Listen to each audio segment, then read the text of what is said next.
Hello बच्चों, ये आज की वर्कशीट विषय विज्ञान कक्षा 8। ये जो चैप्टर चल रहा है हमारा धातु और अधातु का चैप्टर चल रहा है।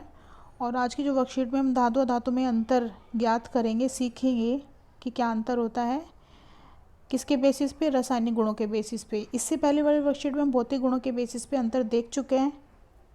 अब आज हम रासायनिक गुणों के बेसिस पे देखेंगे। चलो चलते हैं आगे।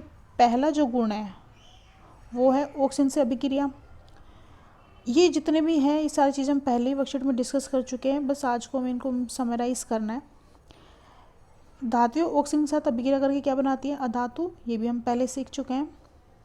मैग्नीशियम क्या बना रही है? Magnesium oxide. तो धातुएं क्या बनाती है? अपने ऑक्साइड बनाती है। ऐसे ही अधातुएं ऑक्सीजन से अभिक्रिया करके क्या बना रही है? अधातु ऑक्साइड।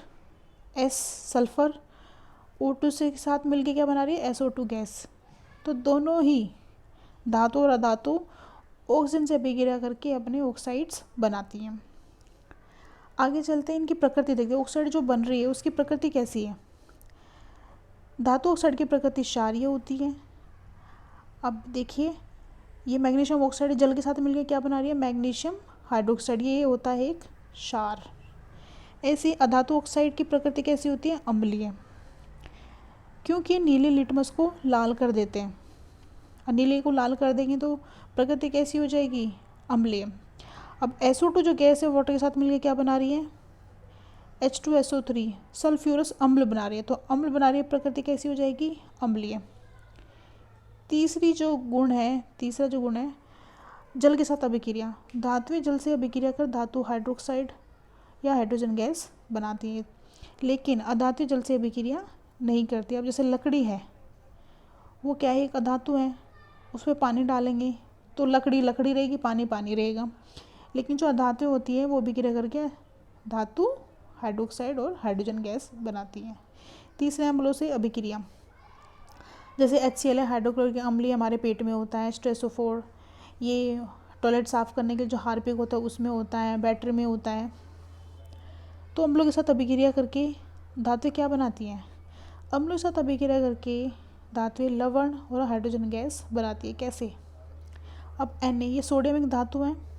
अभिक्रिया किससे की? HCl हाइड्रोक्लोरिक अम्ल से अभिक्रिया की, क्या बना रहे? NaCl और H2। H2 क्या है यहाँ पे? Hydrogen gas. और NaCl क्या है? लवण। NaCl सोडियम क्लोराइड होता है, जो हम नमक खाते हैं, खाने में डालते हैं, उसका वैज्ञानिक नाम NaCl ही होता है, सोडियम क्लोराइड। और वो क्या है? एक लवण होता है। तो धातुएं अभिक्रिया करके लवण और हाइड्रोजन गैस बनाती है, लेकिन जो धातु होती है वो अम्लों से अभिक्रिया नहीं करती। तो यहाँ पे अंतर हो जाता है। नेक्स्ट है क्षारों से अभिक्रिया।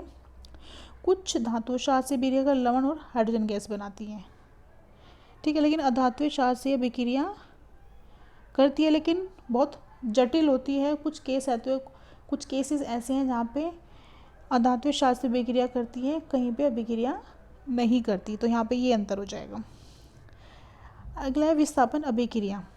विस्थापन अभिक्रिया, जब किसी अधिक अभिक्रियाशील धातु को कम अभिक्रियाशील धातु के साथ जलीय विलयन में रखा जाता है, तो अधिक अभिक्रियाशील धातु कम अभिक्रियाशील धातु को उसके जलीय विलयन से विस्थापित कर देती है। जैसे जिंक कॉपर सल्फेट के जलीय विलयन में रखने पर वह कॉपर को विस्थापित कर देता है। जैसे हम एक रिएक्शन से समझेंगे इसको। हमारे पास CuSO4 है, ये कॉपर सल्फेट का विलयन है, ठीक है। उसमें हमने क्या डाल दिया? जिंक धातु डाल दी। उसके बाद होगा क्या? तो जिंक होगी, ये Cu को हटा के ZnSO4 बना लेगी, और जो Cu होगा वो नीचे तली में बैठ जाएगा और ZnSO4 का विलयन बन जाएगा। तो जड़ ने क्या किया? Cu को हटा दिया। तो यहाँ पे जो Cu है, ये कॉपर है, तांबा है, जो जिंक है, ये क्या अधिक अभिक्रियाशील है। इसने कम अभिक्रियाशील कॉपर को उसकी जगह से हटा दिया और अपने आप आके बैठ गया।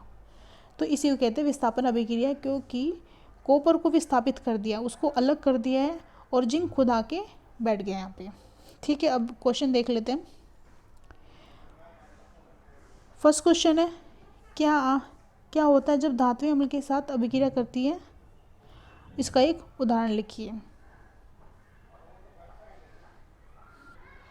क्या होता है जब धातुएं अम्ल के साथ अभिक्रिया करती हैं? इसका उदाहरण लिखें। तो जब धातुएं अम्ल से अभिक्रिया करती है तो वह लवण और हाइड्रोजन गैस बनाती है जो पोप ध्वनि के साथ चलती है।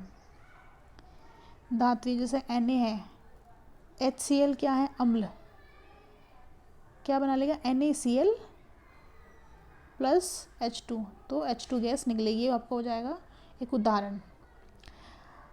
ये आप कैसे जांचेंगे कि धातु के ऑक्साइड की प्रकृति क्षारीय होती है, क्योंकि ये लाल लिटमस को नीला कर देते हैं, तो इससे हमें पता चलता है कि इनकी प्रकृति क्षारीय होती है। तो प्रश्न 2 भी होगा। थर्ड प्रश्न पे चलते हैं, अम्ल का उदाहरण दीजिए।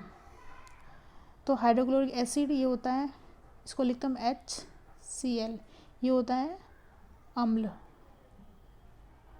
नेक्स्ट है सोडियम हाइड्रोक्साइड, ये होता है क्षार। नेक्स्ट क्वेश्चन, रासायनिक गुणों के आधार पर धातु धातु में अंतर स्पष्ट कीजिए। हमारी पूरी वर्कशीट में बहुत सारे अंतर लिखे, वहीं से आप कोई भी 2 अंतर लिख सकते हो। जैसे पहले धातु ऑक्सीजन से अभिक्रिया करके धातु ऑक्साइड बनाती है, जबकि अधातु ऑक्सीजन से अभिक्रिया करके अधातु ऑक्साइड बनाती है। दूसरा हो जाएगा धातु ऑक्साइड की प्रकृति कैसी होती है, क्षारीय, जबकि अधातु ऑक्साइड की प्रकृति अम्लीय होती है। तो इस तरह सब 2 अंतर लिख सकते हैं। सभी बच्चे जल्दी वर्कशीट करके ग्रुप में भेजेंगे।